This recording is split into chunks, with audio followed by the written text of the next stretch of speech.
Hello, dear listener. Welcome back to Achieving Business Success. How is your business going? Please let us know. I really care. I want to know what's the progress, what's the little challenges, and just let us know whatsoever it is.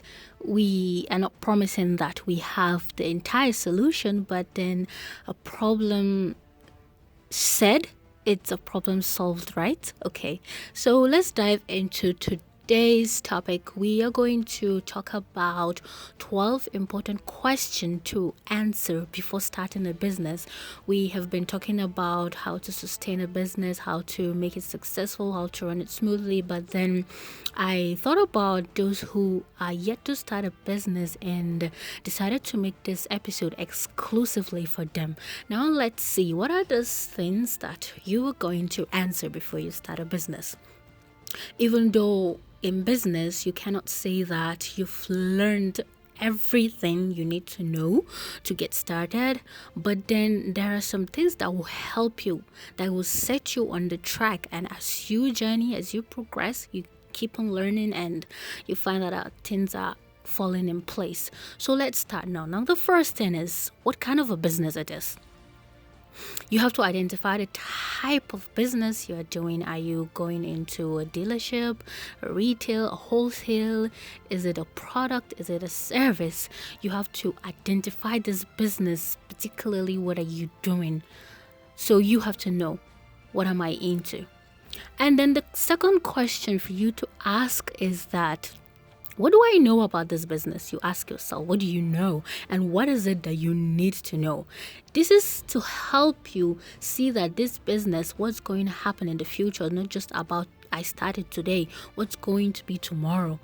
Is this business something that I can invest my time and learn about it? Or even if I want to invest my time, can I?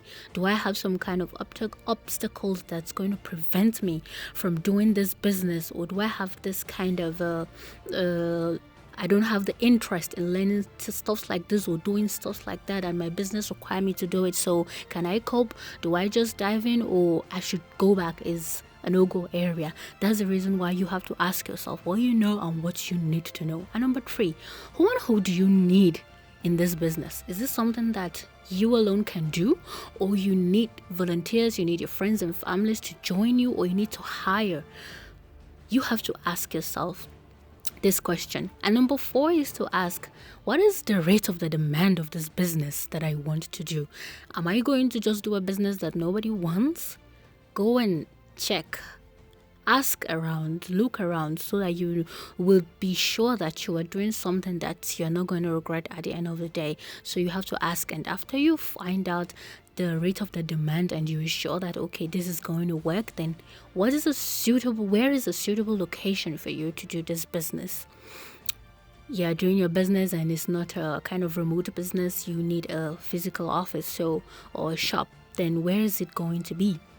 Where is suitable in the sense that it's accessible and very convenient for you and your customers and your suppliers. It's also affordable if you're renting. It's also safe and secured. You have to check all these things when you're talking about suitability. And number 6 is, who are your customers? Yes, identify your customers. We have a separate episode that we talk about 3 things you need to know about a customer. You have to know who your customers are. Don't just say it's a business that people patronize. Yeah, they do patronize, but who exactly? And number 7 is, how much do you need?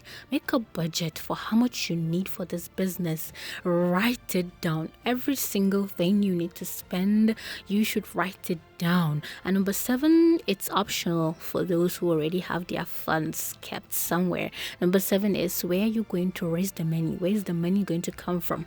How are you going to get the money to start this business? You need to answer this question.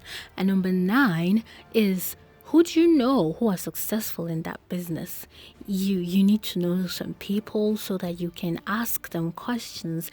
Because of their experience, they've been in this business, they're in that business, they can give you advice and suggest ways that could save you some kind of stress and even some losses because they've been in that business. So you know somebody and you want to go and ask him about this business, don't go, and most especially if they are planning and preparing to set up your business close by, so you know that you're a competition. So there's a kind of way that you approach them and they will tell you all that you need to know. If not, forget it, you're not going to get any substantial information.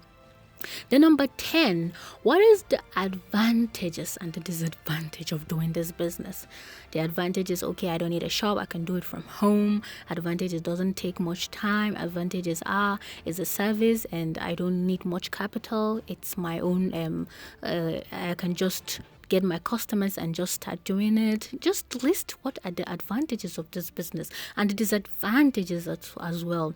Disadvantage is, well, my location, my office is far, it takes time, I need more money to start. There are disadvantages. Anything that seems not too suitable and convenient for you in this business, it's a disadvantage for you. So you list them so that you know, is it what putting or investing the money, the time and everything to do this business. Then you also ask the next question, number 11, is what are the do's and the don'ts of this business? What can I and cannot do in this business? Now talking about the rules, talking about the laws guiding the activities of this business. What is it that if you do, you get in trouble with the law? What is it that if you do could cost you this business? You should know things that you mustn't do. So I'll tell you a little story. When I wanted to start posting this podcast on YouTube, I was looking at videos and then I learned about copyrights, that you cannot add a music that is copyrighted, protected. And I tried all of my podcasts. No one had any copyright, but there's lately we did some videos with some guys we empowered here, and the background music we attached to it has copyright protection, and immediately we post it, we say copyright claim. So you see, this is the kind of do's and don'ts. It's not like I did not know, but then I wasn't that careful. I just saw free, inspirational, and that free make me think they mean also free from copyright. And it was after they said this copyright claim, I had to go back to where I found it, and I saw they never said anywhere that is free from copyright. So you have to be careful. What are the do's and don'ts? And the 12th one is, what are the partnership and collaboration options available for you? Then this one is also an optional for somebody who doesn't want to partner or collaborate.